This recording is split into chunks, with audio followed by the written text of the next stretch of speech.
अस्सलाम वालेकुम नाज़रीन, मैं हूं अब्दुल्ला शाद और आप देख रहे हैं होल सिनेरियो। जो क्लाइमेट चेंज का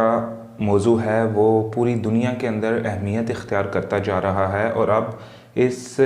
मज़मून की स्टडी करने के लिए बहुत बड़े बड़े अदारे कायम किए जा रहे हैं। अगर पाकिस्तान में देखें, पूरी दुनिया पे देखें तो जो पूरी दुनिया का जो माहौल है वो बदल रहा है। जो जिन ममालक में बर्फ़बारी होती थी, ठंड होती थी, अब वहाँ पे भी गर्मी की लहर दाखिल होने लग गई है। अगर हम देखें कि सऊदी अरब के अंदर जो एक खुश्क और सहराई मुल्क था, वहाँ पे भी सैलाब आने शुरू हो गए हैं बारिशों की वजह से। इसी तरह पाकिस्तान में भी जो तमाम मौसम हैं वो शिद्दत इख्तियार कर चुके हैं। अगर हम सियाचिन ग्लेशियर को ही ले लें तो जो सियाचिन का ग्लेशियर है, कहा जाता है कि वो लगातार छोटा होता जा रहा है, यानी पिघलता जा रहा है। पाकिस्तान के लिए सियाचिन ग्लेशियर की इंतहाई अहमियत है क्योंकि गर्मियों में जो वहाँ से पानी पिघल कर आता है वही हमारे दरियाओं में जाता है और उसी से हम बिजली पैदा करते हैं और बाकी कारोबार हयात चलाते हैं। लेकिन अगर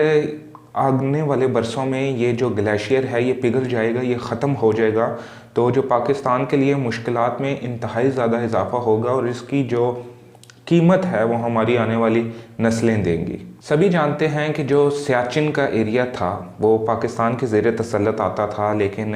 1984 के अंदर भारत ने वहाँ पर अपनी फ़ौजें तैनात कर दी, जिसका मुकाबला करने के लिए सिक्योरिटी वजूहात के लिए पाकिस्तान को भी अपनी सिक्योरिटी फोर्सेस वहाँ मुतय्यन करनी पड़ी। और गुज़िश्ता इन सारे बरसों में भारतीय फ़ौज ने उस ग्लेशियर को इतना प्रागंदा कर दिया है कि उसके जो असरात हैं वो पाकिस्तान के लिए इस कदर मुज़र साबित होंगे जिसका तसव्वुर भी नहीं किया जा सकता।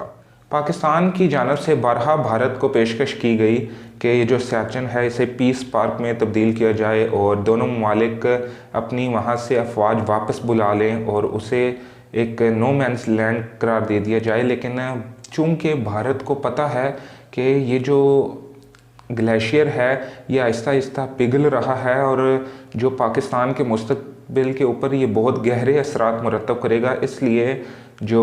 भारतीय फ़ौज है वो हमेशा इस फैसले को वीटो कर देती है और यूँ ये जो बेल है ये मंडे नहीं चढ़ती। ऐसे में ज़रूरत इस अमर की है कि हम इस बयानिए को आलमी सतह पर सामने रखें और अपने अवाम व ख़ास में भी इस बाबत आगाही फैलाएँ कि ये इंतहाई जो अहमियत का हामिल मसला है और इसके ऊपर अगर वक्त रहते तवज्जो ना दी गई तो ये आने वाले दिनों में और आने वाले बरसों में इस कदर ख़तरनाक साबित होगा जिसका तसव्वुर भी नहीं किया जा सकता। ये भी सभी जानते हैं कि जो भारत का जानी और माली नुकसान है सियाचिन में अपनी फ़ौजें भेजने और वहाँ पे उन्हें बनाए रखने में, वो पाकिस्तान की निस्बत बहुत ज़्यादा है। लेकिन ये जो भारतीय हुक्मरानों का हट दर्मी का रवैया है, हमेशा से जनूबी एशियाई ख़ित्ता इसी की वजह से मुतासर होता आया है और कभी भी इस ख़ित्ते में पायदार अमन का ख्वाब शर्मिंदा ताबीर नहीं हो सका। वाज़ेह रहे कि 7 अप्रैल 2012 को जो सियाचिन का मुकाम ग्यारी है वहाँ पर एक सानिया पेश आया था जब बर्फ़ानी तोदा गिरने से जो पाक आर्मी के 150 के करीब अफसर और जवान हज़ारों टन बर्फ़ ओढ़कर अब्दी नींद सो गए थे। इसके बाद इस सानहे के बाद भी पाकिस्तान की तरफ से खसूसी पेशकश भारत को की गई, लेकिन हस्बे मामूल भारतीय फ़ौज ने उसे वीटो कर दिया और अभी भी हालात जूं के तूं हैं। आइए इस बारे में बात करते हैं वफाकी दारुल हुकूमत इस्लामाबाद की मारूफ स्कॉलर और रिसर्चर डॉक्टर अस्मा ख्वाजा से, जिनकी इस मामले पर गहरी निगाह है और वो इस बारे में हमें आगाही दे सकती हैं कि ये मसला कैसे सॉल्व किया जा सकता है और इसके जो असरात हैं वो किस तरह मुरतब होंगे हमारी आने वाली नस्लों के ऊपर। देखिए, हमारे लिए बहुत ज़रूरी है कि पाकिस्तान एक तरक्की पजीर मुल्क के तौर पे क्लाइमेट चेंज के असरात को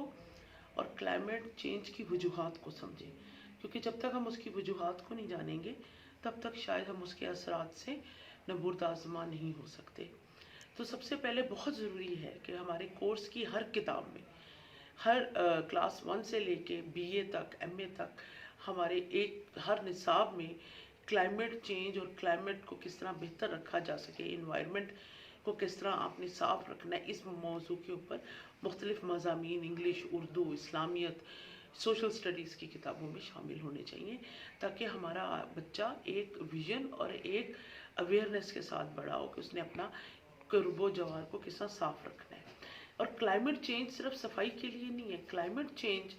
का मतलब है कि वो असरात जो दुनिया में मौसमों की शिद्दत और मौसमों का तयन कर रहे हैं, जो दुनिया में जो कुदरती वसाइल हैं उनको तबाह कर रहे हैं, जो दुनिया के कुदरती वसाइल को इस तरह कंज्यूम कर रहे हैं कि इंसानों का शायद मज़ीद एक हेल्दी सेहतमंद ज़िंदगी गुजारना मुश्किल हो जाएगा। जिस तरह स्वीडिश क्लाइमेट चेंज एक्टिविस्ट हैं, जिस तरह वो कहती हैं कि आप दुनिया में बच्चों के लिए ऑक्सीजन ख़त्म कर रहे हैं। क्या एक दुनिया आपको अमानत के तौर पे मिली, तो क्या एक आप ऐसी अमानत छोड़ के जा रहे हैं जिसकी वजह से दुनिया में आपके बच्चे भी उसी तमाम चीज़ों का मज़े उठा सकें जो आपने उठाए। तो जिस तरह आप देखें क्लाइमेट चेंज से जो स्मोक है, क्या आज से 20 साल पहले अवाम या बच्चे स्मोक के कॉन्सेप्ट से वाकफ़ थे? क्या आप जिस तरह मैं देखती हूँ लाहौर में एयर प्योरीफायर्स लगाने की कंपेन शुरू की हुई है मुख्तलिफ सोशल एक्टिविस्ट ने, क्या आज से 10 साल पहले एयर प्योरीफायर्स का कॉन्सेप्ट भी था? तो ये हम कैसी दुनिया बना रही हैं अपने बच्चों के लिए जिसमें उन्हें सांस लेने के लिए एयर प्योरीफायर्स की ज़रूरत है। इसके अलावा क्लाइमेट चेंज के लिए ये समझना भी बहुत ज़रूरी है कि क्लाइमेट चेंज के जो असरात हैं वो यूनिवर्सल बैनुल अक़वामी होते हैं। ये नहीं हो सकता कि अगर फ़र्ज़ करें एक मुल्क 7 समंदर पार दुनिया के क्लाइमेट को डैमेज कर रहा है, इंडस्ट्रियल पोल्यूशन पैदा कर रहा है, समंदर में बहुत ज़्यादा कूड़ा फेंक रहा है, तेल और ये जो फॉसिल फ्यूल्स हैं इनका बेजा इस्तेमाल कर रहा है, तो उसके असरात सिर्फ वो मुतल्लिका मुल्क जो इसकी कॉज है इस सब की वो भुगतेगा। इसके असरात 7 समंदर पार पाकिस्तान में बैठा हुआ है एक आम इंसान भी भुगतेगा। तो ये बहुत इम्पॉर्टेंट बात है। अब देखिए, जहाँ तक पाकिस्तान की बात है, पाकिस्तान क्लाइमेट चेंज से मुतासिर होने वाले दुनिया के टॉप 5 के 10 मुल्कों में आता है। और ये हमारे लिए लम्हा फ़िक्री है कि हम क्यों इस तरह पीछे रह गए हैं, या क्यों सोए हुए रह गए हैं कि हम अपने कौमी वसाइल का, हम अपने मौसमों का, हम अपनी फसलों का तहफ़्फ़ुज़ अपने आने वाले बच्चों के लिए नहीं कर सके। क्लाइमेट चेंज के असरात पानी पे, आपकी ज़रई प्रोडक्शन पे,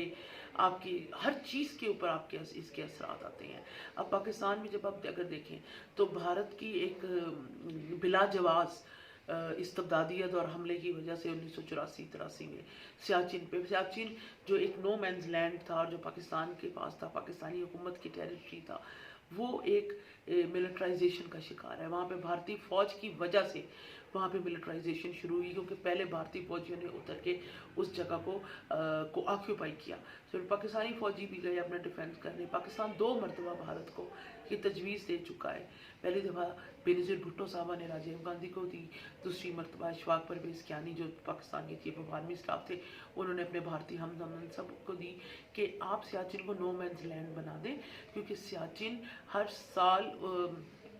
रिसीड हो रहा है, कम हो रहा है, जो कि एक बहुत ख़तरनाक अमल है फॉर क्लाइमेट। इसके अलावा पाकिस्तान ने